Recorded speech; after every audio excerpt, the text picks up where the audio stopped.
नवरात्रि की धूम से रोशन है गुजरात। महात्मा गांधी की जन्मभूमि भी है गुजरात। हीरों की चमक के लिए दुनिया भर में मशहूर है गुजरात और दुनिया के सबसे बड़े स्टैचू के लिए भी जाना जाता है गुजरात। कच्छ के रण की चमक है गुजरात और एशियाई शेरों का बसेरा भी है गुजरात। जी हाँ, गुजरात भारत का एक ऐसा राज्य है जो अपने अंदर इतनी खूबियां समेटे हुए है कि सुनकर कोई भी दंग रह सकता है। इस राज्य के पर्व और त्योहार हों या फिर स्वतंत्रता संग्राम में इसका योगदान हो, यहाँ पर मौजूद खूबसूरत समुद्री तट हों या फिर यहाँ के लोगों की मेहनत और खुशमिजाजी का जिक्र ही क्यों ना हो, गुजरात हर बात में खास है। तो बताइए, क्या आप जानना चाहते हैं गुजरात के बारे में वो सब जो इसे भारत का एक ऐसा राज्य बनाता है जो संस्कृति और इतिहास में समृद्ध है और आधुनिकता से मेल में भी बहुत आगे है? तो फिर चलिए हमारे साथ गुजरात की इस यात्रा पर, इन्फिनिटी स्ट्रीम पर। भारत जो हर भारतीय के दिल में बसता है, उसी भारत के 28 राज्यों और 8 केंद्र शासित प्रदेशों में से एक राज्य है गुजरात। इसका क्षेत्रफल 1,96,024 स्क्वायर किलोमीटर है और ये भारत का लगभग 5.96% हिस्सा कवर करता है। इस तरह क्षेत्रफल में ये राज्य भारत का 5वां सबसे बड़ा राज्य बनता है। साल 2011 की जनगणना के अनुसार इस राज्य की कुल आबादी 6 करोड़ से ज्यादा है। इसलिए ये राज्य जनसंख्या में भारत के सभी राज्यों में 9वें स्थान पर आता है। यहाँ साक्षरता दर लगभग 78% है। यहाँ पर सबसे ज्यादा बोली जाने वाली भाषा गुजराती है, जो गुजरात की ऑफिशियल लैंग्वेज है। और इसके अलावा इस राज्य में हिंदी, इंग्लिश, सिंधी, मराठी और कच्छी भाषाएं भी बोली जाती हैं। गुजरात की राजधानी गांधीनगर है। इस राज्य में कुल 34 जिले हैं, जिनमें सबसे नया जिला वाव थराद है। वहीं गुजरात के इन 34 जिलों में सबसे छोटा जिला डांग और सबसे बड़ा जिला कच्छ है। इसी जिले के भुज शहर ने साल 2001 में भयंकर भूकंप की त्रासदी को झेला था और ये भूकंप भारतीय उपमहाद्वीप के इतिहास में सबसे विनाशक भूकंपों में से एक था। ये राज्य भारत के पश्चिमी तट पर स्थित है। इसकी सीमा उत्तर पश्चिम में पाकिस्तान से लगती है। उत्तर में ये राजस्थान राज्य से, पूर्व में मध्य प्रदेश से और दक्षिण पूर्व में महाराष्ट्र से अपनी सीमा साझा करता है। इसकी पश्चिमी सीमा अरब सागर से मिलती है। केंद्र शासित प्रदेश दमन और दीव भी इसी राज्य के नजदीक ही स्थित है, जिनमें से दमन की सीमा गुजरात से लगती है और दीव गुजरात के तट से दूर स्थित एक द्वीप है। ये गुजरात महापुरुषों की धरती कहलाता है, क्योंकि ये न केवल भारत के राष्ट्रपिता महात्मा गांधी का जन्म स्थान है, बल्कि भारत के लौह पुरुष सरदार वल्लभ भाई पटेल की जन्मभूमि भी है। इतना ही नहीं, इंडियन स्पेस प्रोग्राम के जनक डॉक्टर विक्रम साराभाई जैसी प्रतिभा भी भारत को गुजरात से ही मिली। धीरूभाई अंबानी जैसे मेहनती बिजनेसमैन भी और भारत के वर्तमान प्रधानमंत्री नरेंद्र मोदी भी गुजरात में ही जन्मे हैं। यानी आजादी से लेकर एकता तक और विज्ञान से लेकर विकास तक की उपलब्धियां इस राज्य के नाम है, जिसे अपना नाम गुर्जर जनजाति की वजह से मिला। माना जाता है कि 8वीं और 9वीं शताब्दी में गुर्जर जनजाति ने इस क्षेत्र पर शासन किया था, जिसकी वजह से इसे गुर्जर देश कहा जाने लगा और धीरे धीरे वो नाम गुजरात के रूप में विकसित हो गया। अपने प्राचीन समय से वर्तमान रूप में बदलते इस राज्य ने एक लंबा सफर तय किया है, जिसकी शुरुआत सिंधु घाटी सभ्यता से होती है, क्योंकि यहाँ पर इस सभ्यता के अवशेष मिलते हैं, खासकर लोथल और धोलावीरा के रूप में। ये दोनों ही लगभग 5000 साल पुरानी इस सभ्यता के 2 प्रमुख ऐतिहासिक स्थल हैं। लोथल में मिले अवशेषों से पता चलता है कि यहाँ पर कई तरह के अनाज, कपड़े, धातु और पत्थर और मिट्टी के मनके का व्यापार होता था। ये नगर बहुत ही नियोजित तरीके से बना हुआ था, यानी इसके घर, सड़कें और गोदाम बहुत ही व्यवस्थित तरीके से बनाए गए थे। हजारों साल पहले इतना सुनियोजित शहर कैसे बसाया गया होगा, ये आज भी हमारे लिए एक आश्चर्य का विषय है। और ऐसा ही एक और नगर कच्छ जिले में स्थित धोलावीरा है। ये शहर भी अपनी योजनाबद्ध बसावट के लिए विश्व प्रसिद्ध है। इस शहर को 3 हिस्सों में बांटा गया था: ऊपरी शहर, मध्य शहर और निचला शहर। यहाँ के तालाब, कुएं और नालियां भी इस तरह बनाई गई थी कि पानी की बेहतरीन व्यवस्था बनी रह सके। और उस समय में इतने ज्यादा एडवांसमेंट के साथ बसे इस शहर ने अपनी इन विशेषताओं के चलते यूनेस्को की वर्ल्ड हेरिटेज साइट में अपना नाम शामिल किया है। ये दोनों ही स्थल हमें अपनी प्राचीन विरासत से जोड़ते हैं और गौरव का अनुभव कराते हैं। ये स्थल पर्यटकों के लिए विशेष आकर्षण के केंद्र भी बने रहते हैं। और आखिर इन्हीं के जरिए हमें भारत में उस समय के लोगों के जीवन, संस्कृति, व्यापार, तकनीक और नगर नियोजन के बारे में इतना कुछ जानने को मिलता है। समय समय पर इस राज्य ने बहुत से साम्राज्यों को करीब से देखा। गुजरात पर मौर्य साम्राज्य ने शासन किया और इस दौरान ये क्षेत्र समृद्ध रहा। और गुप्त काल में यहाँ पर कला और संस्कृति का विकास हुआ, जिसमें कई मंदिर बने। चालुक्य वंश यानी सोलंकी वंश ने लंबे समय तक इस राज्य पर शासन किया और उस दौरान कई मंदिरों और स्मारकों का निर्माण करवाया। उसके बाद मुस्लिम शासकों और मुगल साम्राज्य का एक हिस्सा भी बना ये राज्य। और उस दौरान गुजरात में इस्लामी संस्कृति का प्रभाव बढ़ा, जिसमें कई मस्जिदें और दरगाहें बनाई गई। फिर जब ईस्ट इंडिया कंपनी भारत आई तो उसने 18वीं शताब्दी के अंत तक गुजरात पर अपना अधिकार बनाए रखा। तब गुजरात सहित पूरे भारत देश को आज़ादी दिलाने के लिए महात्मा गांधी ने गुजरात में साबरमती आश्रम से स्वतंत्रता संग्राम का नेतृत्व किया और नमक सत्याग्रह यानी दांडी मार्च जैसे कई आंदोलनों के जरिए भारत की आज़ादी का मार्ग प्रशस्त किया। देश की आज़ादी के बाद ये राज्य भारत के बम्बई राज्य का हिस्सा बना। इस बम्बई राज्य में गुजरात और महाराष्ट्र दोनों शामिल थे और इस राज्य में 2 भाषाएं बोली जाती थी, गुजराती और मराठी। लेकिन गुजराती भाषी लोग चाहते थे कि उनका एक अलग राज्य हो जहां पर गुजराती भाषा को महत्व दिया जाए। इसलिए इस अलग राज्य के लिए काफी प्रयास किए गए और 1 मई 1960 को बम्बई राज्य के 2 हिस्से कर दिए गए, महाराष्ट्र और गुजरात। और तब से गुजरात एक अलग राज्य बन गया जहां पर गुजराती भाषा और संस्कृति को बढ़ावा मिला और अपनी एक अलग पहचान भी। इस तरह एक अलग राज्य बने गुजरात में 3 भौगोलिक क्षेत्र हैं: सौराष्ट्र प्रायद्वीप, कच्छ का रण और मुख्य भूमि। सौराष्ट्र प्रायद्वीप, जो कठियावाड़ भी कहलाता है, गुजरात का लगभग 1/3 हिस्सा कवर करता है। ये प्रायद्वीप दक्षिण और पश्चिम में अरब सागर से, उत्तर पश्चिम में कच्छ की खाड़ी से और पूर्व में खंबात की खाड़ी से घिरा हुआ है। ये एक विशाल और ऐतिहासिक क्षेत्र है जिसमें पोरबंदर और राजकोट जैसे जिले शामिल हैं। इनमें स्थित पोरबंदर शहर भारत का एक प्राचीन बंदरगाह शहर है जो कि समुद्री व्यापार का एक महत्वपूर्ण केंद्र रहा है। और इसी शहर में महात्मा गांधी का जन्म हुआ था। जिस घर में वो जन्मे, आज वो स्थान भारत के एक राष्ट्रीय स्मारक का रूप ले चुका है। राजकोट में गांधी जी ने अपनी शिक्षा की शुरुआत की थी। राजकोट गुजरात का इंडस्ट्रियल हब भी कहलाता है क्योंकि यहाँ पर मशीनरी, इंजीनियरिंग और ऑटोमोबाइल उद्योग काफी विकसित हैं। सौराष्ट्र के उत्तर पश्चिमी भाग में स्थित है दूसरा भौगोलिक क्षेत्र जो है कच्छ का रण।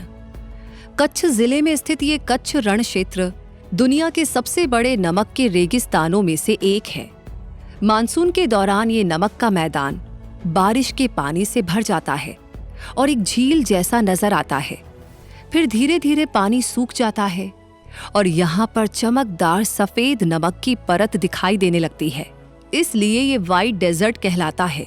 यहाँ पर होने वाला रण उत्सव कैसे गुजरात की संस्कृति को प्रस्तुत करता है, ये भी आप जल्द ही जान जाएंगे।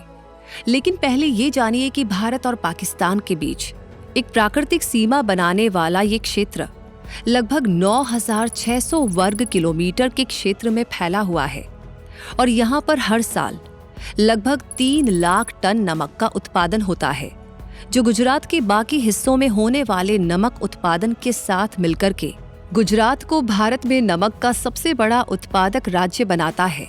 और इसके बाद बचता है तीसरा भौगोलिक क्षेत्र जो है मुख्य भूमि। इस हिस्से में अहमदाबाद, सूरत और वडोदरा जैसे जिले आते हैं। इन जिलों में स्थित अहमदाबाद, सूरत और वडोदरा शहर गुजरात के 3 सबसे बड़े शहर हैं। इनमें से अहमदाबाद शहर गुजरात का आर्थिक केंद्र कहलाता है, सूरत डायमंड सिटी कहलाता है और वडोदरा संस्कृति और शिक्षा के केंद्र के रूप में जाना जाता है। अहमदाबाद में कई मल्टीनेशनल कंपनीज के हेडक्वार्टर हैं, जो कि इसे न केवल गुजरात बल्कि पूरे भारत के प्रमुख व्यापारिक केंद्रों में से एक बनाता है। ये शहर अपने कपड़ा उद्योग के लिए भी प्रसिद्ध है, इसलिए ये मैनचेस्टर ऑफ द ईस्ट भी कहलाता है। यहाँ का कपड़ा उद्योग भारत के सबसे बड़े और पुराने उद्योगों में से एक है। भारत की ये स्मार्ट सिटी अपने ऐतिहासिक स्थलों और वास्तुकला के कारण यूनेस्को की वर्ल्ड हेरिटेज साइट्स में भी शामिल हो गई है। पहले गुजरात की राजधानी अहमदाबाद शहर ही था, लेकिन समय के साथ बढ़ती आबादी के लिए एक ऐसे शहर की जरूरत महसूस की गई जो आधुनिक सुविधाओं से लैस हो और सुनियोजित हो। इसलिए गांधीनगर को गुजरात की राजधानी के रूप में बसाया गया, जो भारत के सबसे नियोजित शहरों में शामिल है। बात करें सूरत की, तो इस शहर में हीरों का बहुत बड़े पैमाने पर व्यापार होता है। ये दुनिया में हीरे की कटिंग और पॉलिशिंग का सबसे बड़ा केंद्र है। हर साल यहाँ पर करोड़ों डॉलर का हीरा व्यापार होता है और ये हीरे मुख्य रूप से ऑस्ट्रेलिया, अमेरिका, जापान और यूरोपीय देशों में एक्सपोर्ट किए जाते हैं। इस उद्योग ने भारतीय हीरे को पूरी दुनिया में खास पहचान दिलाई है, जिसकी वजह से सूरत को ग्लोबल डायमंड हब माना जाता है। इसके अलावा सूरत अपने कपड़ा उद्योग के लिए भी प्रसिद्ध है और वडोदरा प्रसिद्ध है अपने संग्रहालयों, आर्ट गैलरीज और सांस्कृतिक केंद्रों के लिए। ये शहर शास्त्रीय संगीत, भरतनाट्यम, कथक और कथकली नृत्य परंपराओं के लिए भी जाना जाता है। यहाँ पर दुनिया के सबसे बड़े निजी आवासों में शामिल लक्ष्मी विलास पैलेस भी है, जिसका क्षेत्रफल ब्रिटेन के शाही परिवार के निवास स्थल बकिंगम पैलेस से कहीं ज्यादा है। ऐसे शहरों में रची बसी सांस्कृतिक धरोहर और विकास की गति वाले इस राज्य गुजरात की तट रेखा लगभग 1600 किलोमीटर लंबी है, जो कि इसे भारत के सबसे बड़े तटीय राज्यों में से एक बनाती है। यहाँ भारत के सबसे बड़े बंदरगाहों में शामिल कांडला और मुंद्रा बंदरगाह स्थित है। कच्छ जिले में स्थित कांडला बंदरगाह को अब दीन दयाल बंदरगाह कहा जाता है और यहाँ से भारत के दूसरे हिस्सों के साथ साथ मध्य एशिया, खाड़ी देशों और पूर्वी अफ्रीका के साथ भी व्यापार किया जाता है। और कच्छ जिले में ही स्थित मुंद्रा बंदरगाह भारत का निजी क्षेत्र का सबसे बड़ा बंदरगाह है, जो देश के सबसे आधुनिक बंदरगाहों में से एक है और इंपोर्ट और एक्सपोर्ट में अहम भूमिका निभाकर गुजरात की आर्थिक और व्यापारिक स्थिति को मजबूत बनाने में योगदान देता है। वैसे गुजरात की इकोनॉमी को मजबूत बनाने में कई उद्योगों की अहम भूमिका है, जैसे chemical and petrochemicals industries, textile industry, automobile industry, gem and jewellery industry और फार्मास्यूटिकल इंडस्ट्री। इतना ही नहीं, गुजरात में एग्रीकल्चर भी अर्थव्यवस्था को मजबूत बनाने में बड़ा कंट्रीब्यूशन देता है। यहाँ पर कपास, मूंगफली, गेहूं और गन्ना जैसी फसलें उगाई जाती हैं और भारत में गुजरात राज्य कपास यानी कॉटन का सबसे बड़ा उत्पादक भी है। यहाँ मछली पालन उद्योग भी बहुत विकसित है और मिल्क प्रोडक्शन में भी गुजरात एक लीडिंग स्टेट है। और हो भी क्यों ना, देश को दूध के उत्पादन में आत्मनिर्भर बनाने के लिए जो श्वेत क्रांति यानी व्हाइट रेवोल्यूशन हुई थी, उसकी शुरुआत भी तो गुजरात के आनंद जिले से ही हुई थी। सौर ऊर्जा और पवन ऊर्जा उत्पादन में भी ये राज्य बहुत तेजी से आगे बढ़ रहा है और इंफॉर्मेशन टेक्नोलॉजी के क्षेत्र में भी। और क्योंकि ये राज्य अपने रेगिस्तान, समुद्री तटों, सांस्कृतिक और ऐतिहासिक स्थलों से समृद्ध है, इसलिए ये अपने आप ही देश दुनिया के पर्यटकों को अपनी ओर खींच लाता है। इसलिए इस राज्य की अर्थव्यवस्था में पर्यटन की भूमिका भी बहुत खास है। और यहाँ एक पर्यटक के लिए कौन कौन से पर्यटन स्थल मौजूद हैं, ये हम बहुत जल्दी जानने वाले हैं। लेकिन उससे पहले ये जान लेना बेहतर होगा कि गुजरात में बहने वाली नदियाँ भी इस राज्य की गति और विकास में अपनी भूमिका निभाती हैं। यहाँ पर मुख्य रूप से नर्मदा, ताप्ती, माही और साबरमती नदियाँ बहती हैं, जो गुजरात के कृषि और उद्योग जैसे क्षेत्रों को समृद्ध बनाती हैं। नर्मदा नदी को हिंदू धर्म में पवित्र नदी माना जाता है, इसलिए इसे नर्मदा माता भी कहा जाता है। ये नदी मध्य प्रदेश से निकलकर गुजरात में बहती है और अरब सागर में जाकर मिलती है। गुजरात राज्य की सबसे लंबी नदी यही है। इसकी कुल लंबाई लगभग 1312 किलोमीटर है। सरदार सरोवर बांध इसी नदी पर बना है, जो कि भारत के सबसे बड़े बांधों में से एक है और सिंचाई, बिजली उत्पादन और बाढ़ नियंत्रण के लिए बहुत महत्वपूर्ण भी है। साथ ही स्टैचू ऑफ यूनिटी भी इसी नदी के तट पर स्थित है। ताप्ती नदी मध्य प्रदेश से निकलकर गुजरात में बहती है और अरब सागर में जाती है। इस नदी पर कई बड़े शहर बसे हुए हैं, जैसे कि सूरत। माही नदी राजस्थान से निकलकर गुजरात में बहती है और अरब सागर में जाकर मिलती है। इस नदी का पानी सिंचाई के लिए उपयोग किया जाता है। और साबरमती नदी अरावली पर्वतमाला से निकलकर गुजरात में बहती है और खंबात की खाड़ी में गिरती है, जो कि अरब सागर का ही हिस्सा है। अहमदाबाद शहर इसी नदी के किनारे बसा हुआ है और राष्ट्रीय स्मारक बन चुका साबरमती आश्रम भी इसी नदी के किनारे स्थित है। तो देख रहे हैं ना आप, गुजरात की इस यात्रा में, इस सफर में गुजरात को अपनी ऐतिहासिक विरासत, आधुनिक तकनीकों और नदियों जैसी भौगोलिक विशेषताओं के साथ आगे बढ़ते हुए गुजरात की ऐसी ही विशेषताओं में शामिल है अहमदाबाद में स्थित नरेंद्र मोदी स्टेडियम, जो कि दुनिया का सबसे बड़ा क्रिकेट स्टेडियम है, और जामनगर में स्थित रिलायंस इंडस्ट्रीज की ऑयल रिफाइनरी भी, जो कि दुनिया की सबसे बड़ी ऑयल रिफाइनरी है। यहाँ पर भारत का पहला मरीन नेशनल पार्क भी है, यानी gulf of Kutch marine national park, और दुनिया की सबसे बड़ी प्रतिमा स्टैचू ऑफ यूनिटी भी यहीं पर है, जो न केवल गुजरात बल्कि पूरे भारत की शान है। गुजरात के नर्मदा जिले के केवड़िया क्षेत्र के निकट नर्मदा नदी के किनारे स्थित ये 182 मीटर ऊंची प्रतिमा भारत के प्रथम उप प्रधानमंत्री और गृह मंत्री सरदार वल्लभ भाई पटेल की है। देश की आजादी के लिए भारत को एकजुट करने में अहम भूमिका निभाने की वजह से सरदार पटेल के सम्मान में यह स्मारक बनाया गया है और इसके जरिए गुजरात राज्य ने विश्व की सबसे ऊंची प्रतिमा का कीर्तिमान अपने नाम किया है। इस राज्य ने अपने ऐतिहासिक स्थलों के जरिए भी दुनिया भर में अपनी संस्कृति का मान बढ़ाया है, क्योंकि गुजरात में धोलावीरा के अलावा ऐसे 2 और ऐतिहासिक स्थल भी हैं जो यूनेस्को की वर्ल्ड हेरिटेज साइट में अपनी जगह सुरक्षित कर चुके हैं, जो हैं रानी की वाव और चंपानेर पावागढ़ आर्कियोलॉजिकल पार्क। गुजरात के पाटन शहर में स्थित रानी की वाव एक विशाल बावड़ी है, यानी सीढ़ीदार कुआं, जिसे 11वीं शताब्दी में सोलंकी राजवंश ने बनवाया था। इस वाव की वास्तुकला अद्भुत है। इसमें कई मंजिलें और मंदिर हैं और इसके खंभे मूर्तियों और नक्काशी से सजे हैं। ये स्थान प्राचीन समय में जल संरक्षण का एक बेहतरीन उदाहरण भी है और भारत की प्राचीन वास्तुकला और इंजीनियरिंग का शानदार नमूना भी प्रस्तुत करता है। इसकी खूबसूरती, बनावट और जटिल वास्तुकला के कारण ये वर्ल्ड हेरिटेज साइट्स में शामिल है और इसे देखने देश दुनिया से आने वाले पर्यटकों की संख्या भी बहुत है। गुजरात की सांस्कृतिक धरोहर से विश्व धरोहर बनी इस बावड़ी को भारतीय रुपए के 100 के नोट पर भी देखा जा सकता है। इसी तरह गुजरात के पंचमहल जिले में स्थित चंपानेर पावागढ़ आर्कियोलॉजिकल पार्क ऐसा ऐतिहासिक स्थल है जो मध्यकालीन भारतीय इतिहास, संस्कृति और वास्तुकला का महत्वपूर्ण हिस्सा है। यहाँ स्थित पावागढ़ और चंपानेर किले, कालिका माता मंदिर, केवाड़ा मस्जिद और जामी मस्जिद हिंदू और इस्लामिक संस्कृतियों का मेल दर्शाती हैं। यूनेस्को वर्ल्ड हेरिटेज साइट में शामिल ये पार्क गुजरात का एक फेमस टूरिस्ट स्पॉट भी है।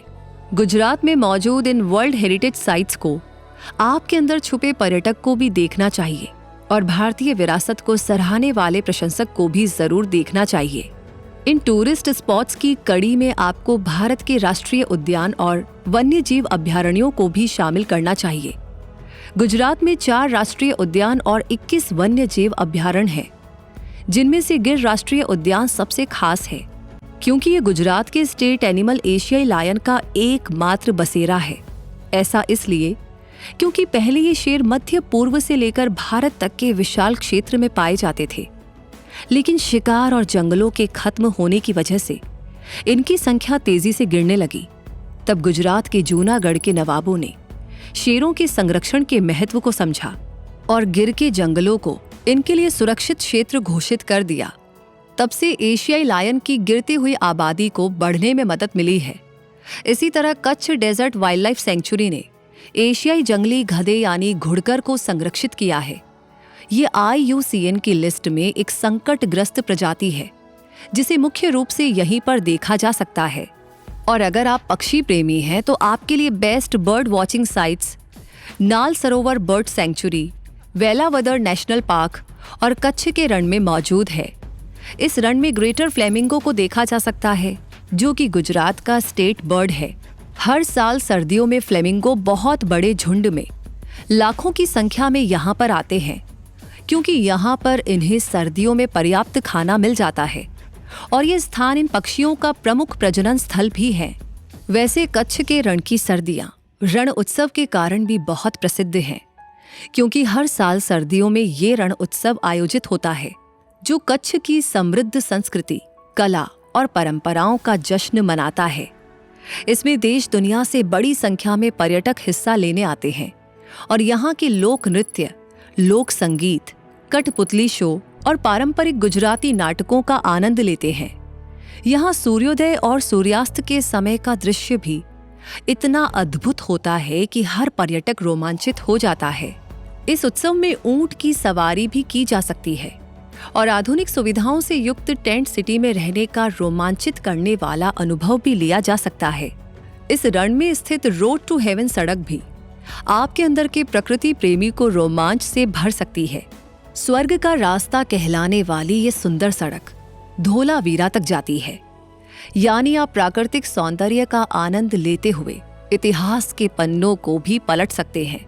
इस सड़क के दोनों ओर नमक की सफेद परत एक ऐसा नजारा बनाती है जिसे देखकर लगता है मानो किसी और ही दुनिया में पहुंच गए हों। इसलिए ये एक नया और रोमांच से भरा एक्सपीरियंस माना जाता है। इस रण की सुंदरता को निहारने के अलावा एक पर्यटक के लिए गुजरात में धार्मिक आस्था के केंद्र द्वारका और सोमनाथ जैसे प्राचीन मंदिर और स्थल भी हैं। सौराष्ट्र प्रायद्वीप के पश्चिमी सिरे पर स्थित द्वारका एक प्राचीन शहर है, जो कि भगवान कृष्ण के राज्य की राजधानी थी। हिंदू पौराणिक कथाओं के अनुसार द्वारका 6 बार समुद्र में डूब गई थी और वर्तमान शहर को इसका 7वां अवतार माना जाता है। यहाँ भगवान कृष्ण को समर्पित द्वारकाधीश मंदिर है, जहाँ पर हर साल लाखों श्रद्धालु दर्शन करने आते हैं और साथ ही इस मंदिर की वास्तुकला भी बेहद खास है। इस मंदिर के नजदीक स्थित है भगवान कृष्ण की पत्नी रुक्मणी को समर्पित रुक्मणी देवी मंदिर और 12 ज्योतिर्लिंगों में से एक माना जाने वाला नागेश्वर ज्योतिर्लिंग भी द्वारका के नजदीक ही है। ये सभी मंदिर द्वारका को एक प्रमुख तीर्थ स्थल बनाते हैं और क्योंकि द्वारका अरब सागर के किनारे स्थित है, इसलिए यहाँ सुंदर समुद्र तट भी है। द्वारका जैसा ही एक और ऐतिहासिक और धार्मिक स्थल है सोमनाथ। द्वारका से लगभग 230 किलोमीटर की दूरी पर स्थित ये सोमनाथ मंदिर भारत के 12 ज्योतिर्लिंगों में शामिल है। इसलिए भगवान शिव को समर्पित इस मंदिर की भी गहरी धार्मिक आस्था है। ये मंदिर अपनी वास्तुकला के लिए भी विशेष महत्व रखता है और इसका इतिहास भी अपनी कहानी कहता है, क्योंकि भारत का ये मंदिर बहुत बार तोड़ा गया और फिर से बनाया गया। इसके नजदीक त्रिवेणी संगम पर कपिला, हिरण नदी और सरस्वती नदी आकर के मिलती है, जो इस स्थान की धार्मिक आस्था को और भी गहरा बनाती है, क्योंकि त्रिवेणी संगम को हिंदू धर्म में मोक्ष देने वाला पवित्र स्थान माना जाता है। 2 ज्योतिर्लिंगों के अलावा गुजरात में भारत के प्रमुख शक्ति पीठों में शामिल अंबाजी मंदिर भी स्थित है। ये गुजरात के बनासकांठा जिले में स्थित एक प्रसिद्ध हिंदू मंदिर है, जो कि देवी अंबा को समर्पित है। ये मंदिर भारत के 51 शक्ति पीठों में से एक है और इन शक्ति पीठों का हिंदू धर्म में बहुत महत्व है। माना जाता है कि शक्ति पीठ वो पवित्र स्थान है जहां उस समय देवी सती के शरीर के अंग गिरे थे, जब भगवान शिव उनके शव को लेकर तांडव कर रहे थे। ऐसी मान्यता है कि अंबाजी मंदिर में देवी सती का हृदय गिरा था, इसलिए ये एक शक्ति पीठ कहलाता है। हिंदुओं की धार्मिक आस्था के केंद्र इन मंदिरों के साथ साथ गुजरात में जैन और बौद्ध धर्म के भी कई तीर्थ स्थल है, जैसे पालीताना जैन मंदिर, जिनकी संख्या लगभग 863 है और ये संगमरमर से बने नक्काशीदार मंदिर है। ये स्थान गुजरात के भावनगर जिले में स्थित शंत्रुजे पहाड़ियों पर बसा है और जैन धर्म का सबसे पवित्र तीर्थ माना जाता है। मान्यता है कि यहाँ 24 तीर्थंकरों में से कई ने मोक्ष प्राप्त किया था, इसलिए जैन अनुयायी इसे धरती पर स्वर्ग मानते हैं। इन मंदिरों की वास्तुकला अत्यधिक सुंदर और जटिल है, जो जैन धर्म की कला और संस्कृति को प्रकट करती है। जैन धर्म का ऐसा ही एक और प्रमुख तीर्थ स्थल है गिरनार जैन मंदिर। ये गुजरात के जूनागढ़ में गिरनार पर्वत पर स्थित कई जैन मंदिरों का एक समूह है। जैन धर्म के अनुसार यहाँ 22वें तीर्थंकर भगवान नेमिनाथ ने मोक्ष प्राप्त किया था, इसलिए इन मंदिरों का विशेष धार्मिक महत्व माना जाता है। इसी तरह गुजरात के राजकोट की खंबालेड़ा बौद्ध गुफाओं, भरूच की कड़िया डूंगर गुफाओं और जूनागढ़ की खापरा कोड़िया गुफाओं को देखकर गुजरात पर बौद्ध धर्म के प्रभाव को भी आसानी से समझा जा सकता है। ये स्थान बौद्ध भक्तों के लिए तीर्थ स्थल है। अपने समय में ये गुफाएं न केवल धार्मिक स्थल थीं, बल्कि बौद्ध भिक्षुओं के रहने और अध्ययन करने के लिए भी उपयोग की जाती थीं। इन गुफाओं में मिलने वाली मूर्तियां, भित्ति चित्र और वास्तुकला बौद्ध कला की अद्भुत शैली को दर्शाते हैं। इन धार्मिक आस्था के केंद्र मंदिरों और गुफाओं के अलावा गुजरात राज्य में कई ऐतिहासिक किले भी हैं, जैसे 11वीं शताब्दी में बना ऊपरकोट किला, जो जूनागढ़ में स्थित है और इस पर जैन और हिंदू वास्तुकला का प्रभाव नजर आता है। इस किले में मौजूद मंदिर, मस्जिदें और प्राचीन जल भंडार आकर्षण का केंद्र बनते हैं। इसी तरह अहमदाबाद में स्थित भद्र किला 15वीं शताब्दी में निर्मित किला है, जो गुजरात सल्तनत काल की वास्तुकला का बेहतरीन उदाहरण माना जाता है। इस किले में मंदिर, मस्जिदें और ऐतिहासिक इमारतें हैं। ऐसा ही एक किला भुज जिले में स्थित भुजिया किला है, जिसका निर्माण 18वीं शताब्दी में हुआ और ये समुद्र तल से ऊंचाई पर स्थित है, जो इसके रणनीतिक महत्व को भी दर्शाता है और पर्यटकों को भुज शहर का सुंदर नजारा देखने का अवसर भी देता है। इन किलों की सूची में पंचमहल का पावागढ़ किला भी शामिल है और जामनगर का लखोटा किला भी, जो लखोटा झील के बीच में स्थित है। गुजरात के इतिहास को बयान करते इन किलों के साथ साथ गुजरात में कई संग्रहालय भी हैं, जैसे अहमदाबाद में स्थित साबरमती आश्रम और संग्रहालय। महात्मा गांधी ने अपने जीवन का कुछ समय इसी आश्रम में बिताया था। यहाँ पर गांधी जी की लिखावट, चित्र, फोटोग्राफ और पुस्तकें देखी जा सकती है और सरदार वल्लभ भाई पटेल राष्ट्रीय संग्रहालय में सरदार पटेल के जीवन से जुड़े दस्तावेज, पत्र और तस्वीरें देखी जा सकती हैं। इस लिस्ट में वडोदरा संग्रहालय और कला गैलरी, कच्छ संग्रहालय, संगीत नृत्य संग्रहालय, लक्ष्मी विलास पैलेस संग्रहालय, विज्ञान केंद्र और तारामंडल के नाम भी शामिल हैं, जिनके जरिए आप गुजरात के हर एक पहलू को और बेहतर तरीके से जान सकते हैं और भारत के इस राज्य की सांस्कृतिक और ऐतिहासिक धरोहर पर गर्व भी अनुभव कर सकते हैं। अपनी विरासत को सलीके से संजोए रखने वाले गुजरात के पास प्राकृतिक दृश्यों की भी कोई कमी नहीं है। गुजरात आकर हिल स्टेशन का एहसास भी लिया जा सकता है, जो सापुतारा हिल्स पर जाकर मिलता है। सापुतारा गुजरात के डांग जिले में स्थित है और पश्चिमी घाट की पहाड़ियों में बसा हुआ है, इसलिए हरियाली, झीलों और प्राकृतिक दृश्यों के लिए जाना जाता है। यहाँ पर पूरे साल मौसम सुहावना रहता है, जो पर्यटकों के लिए ट्रैकिंग, बोटिंग और नेशनल पार्क की सैर को बहुत रोमांचक और आसान बना देता है। यहाँ देखने के लिए बहुत कुछ है, जैसे Saputara lake, artist village, Vansda national park, Gira waterfalls, आदिवासी संग्रहालय और सनराइज एंड सनसेट पॉइंट्स। इस खूबसूरत हिल स्टेशन के सनराइज और सनसेट को देखने के बाद अगर आप समुद्र किनारे पर फुर्सत से रुककर, ठहरकर सनराइज और सनसेट का नज़ारा देखने की इच्छा रखते हैं, तो ये राज्य आपकी इस तमन्ना को भी पूरी कर देगा, क्योंकि गुजरात में बहुत सुंदर और बहुत सारे समुद्री तट हैं, यानी बीचेस, जहां पर आप प्रकृति के एक और नए और सुंदर रूप को करीब से महसूस कर सकते हैं। जैसे देवभूमि द्वारका जिले में स्थित शिवराजपुर बीच पर, जहां डॉल्फिन्स को देखने के अलावा स्नॉर्कलिंग और स्कूबा डाइविंग का मजा भी लिया जा सकता है। इसी तरह पोरबंदर के माधवपुर बीच के एकदम साफ नजर आने वाले पानी और नारियल के पेड़ों से घिरे तट को देखकर भी आनंदित हुआ जा सकता है। समुद्र किनारे बसे इस राज्य में बीचेस की कोई कमी नहीं है।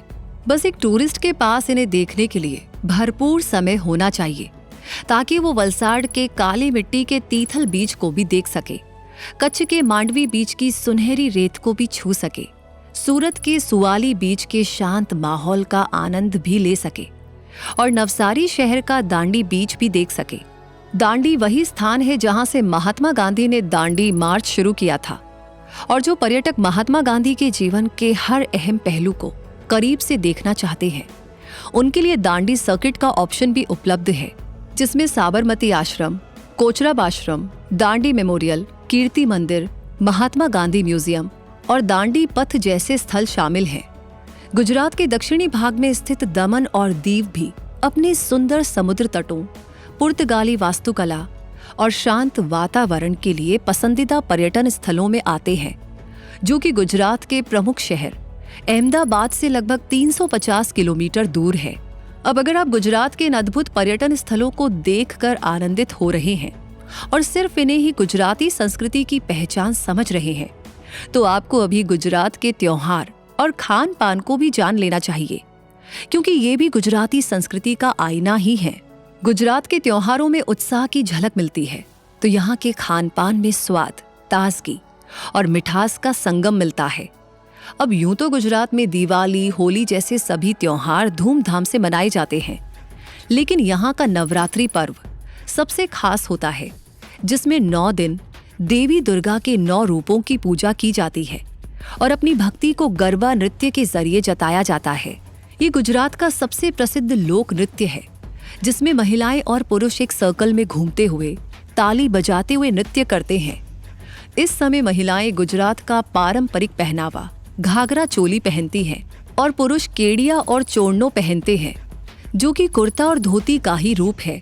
नवरात्रि में गरबा के साथ डांडिया रास भी किया जाता है। ये नृत्य गुजरात की उमंग, उत्साह, रौनक और परंपरा का मिश्रण है, जिसकी ताल पर झूमे बिना कोई नहीं रह सकता। गुजरात का उत्तरायण यानी पतंग उत्सव भी बेहद खास है, जिसमें कई तरह की पतंगबाजी प्रतियोगिताएं होती हैं, जिनमें हिस्सा लेने के लिए दुनिया भर से पतंगबाज आते हैं। इन त्योहारों के अलावा गुजरात के कई मेले भी बहुत विशेष होते हैं, जैसे रण उत्सव और अंबाजी मंदिर में आयोजित होने वाला भाद्रवी मेला। ये त्योहार और मेले जिस तरह गुजरात की झलक दिखाते हैं, वैसे ही गुजराती व्यंजन भी गुजरात के बारे में बहुत कुछ बयान करते हैं। गुजरात में ज्यादातर शाकाहारी भोजन खाया जाता है, जो कि अपनी मिठास के लिए बहुत ज्यादा प्रसिद्ध है। इसका एक बड़ा रीजन गुजरात की जलवायु है। यहाँ पर गर्म और शुष्क जलवायु है, जो कि शरीर में पानी की कमी कर सकती है। इससे बचने के लिए गुजराती घरों में बनने वाले खाने में थोड़ा मीठा मिलाया जाता है, ताकि शरीर में पानी का संतुलन बना रह सके। और इस तरह बनी गुजराती दाल, कड़ी, खिचड़ी, ऊंधियो, ढोकला, खांडवी, खाकरा, थेपला, श्रीखंड और फाफड़ा जलेबी जैसे स्वादिष्ट व्यंजन गुजरात की मिठास से भरी कहानी को बयां करते पाए जाते हैं, और हाँ, बेहद स्वादिष्ट भी होते हैं, जिनका स्वाद लेकर जब आप गुजरात के सफर को पूरा कर रहे होंगे, तब आपको इस राज्य की खूबसूरत और कभी भी ना भूलने वाली यादें भी तो साथ ले जानी होंगी, जिसके लिए आप गुजराती आर्ट एंड क्राफ्ट को अपने साथ लेकर जा सकते हैं, जिसमें आपको बहुत से विकल्प मिलेंगे, जैसे पटोला साड़ी, जो कि गुजरात के पटोला गांव की एक पारंपरिक कला है, जिसे हाथ से बुना जाता है। इसी तरह कच्छ की बांधनी भी बहुत प्रसिद्ध है, जिसमें कपड़े पर सुंदर और जटिल पैटर्न्स बनाए जाते हैं। इसी तरह कच्छ की एम्ब्रॉयडरी का भी कोई जवाब नहीं है। गुजरात में लकड़ी का काम और चमड़े का काम भी काफी फेमस है, और खंबात शहर में बीट्स यानी मनकों से तैयार किए जाने वाले आभूषण भी मिलते हैं। गुजरात खादी के कपड़ों के लिए भी प्रसिद्ध है। महात्मा गांधी के समय से गुजरात में खादी का उत्पादन बढ़ा और अब ये गुजरात का एक प्रमुख हस्तशिल्प है। वैसे आपके लिए ये जानना भी फायदेमंद होगा कि गुजरात घूमने का सबसे अच्छा समय अक्टूबर से फरवरी तक का माना जाता है, क्योंकि इस दौरान मौसम काफी सुहावना रहता है। साथ ही नवरात्रि, दिवाली, उत्तरायण जैसे खास त्योहार और रण उत्सव भी इसी समय मनाए जाते हैं। तो अब आपको सिर्फ ये तय करना है कि आप कब आ रहे हैं गुजरात को करीब से महसूस करने, क्योंकि यहाँ सड़क, रेल और हवाई तीनों ही मार्गों से आना बहुत आसान है। क्योंकि इस राज्य के सभी बड़े शहर और कस्बों में बस सर्विस उपलब्ध है और प्रमुख शहरों में कई रेलवे स्टेशन भी हैं। गुजरात में तो एयरपोर्ट्स की संख्या भी काफी ज्यादा है, जिनमें अहमदाबाद का सरदार वल्लभ भाई पटेल इंटरनेशनल एयरपोर्ट और सूरत और वडोदरा के इंटरनेशनल एयरपोर्ट भी शामिल है। इसलिए गुजरात की यात्रा करना आपके लिए बहुत आसान रहेगा। अब अगर गुजरात का ये सफर, ये यात्रा आपको अच्छी लगी हो तो इस वीडियो को लाइक और शेयर जरूर कीजिएगा। साथ ही अपना प्यार और सपोर्ट हमारी पूरी टीम के लिए शेयर करना बिल्कुल ना भूलें। आगे किस टॉपिक पर आप डॉक्यूमेंट्री देखना चाहते हैं, लिख भेजिए कमेंट सेक्शन में। तब तक के लिए मैं रूबी पारिक आपसे कहूंगी हम मिलेंगे बहुत जल्दी ही, लेकिन तब तक के लिए इन्फिनिटी स्ट्रीम पर बहुत अमेजिंग डॉक्यूमेंट्रीज है, उन्हें एक्सप्लोर करना बिल्कुल ना भूलें। धन्यवाद।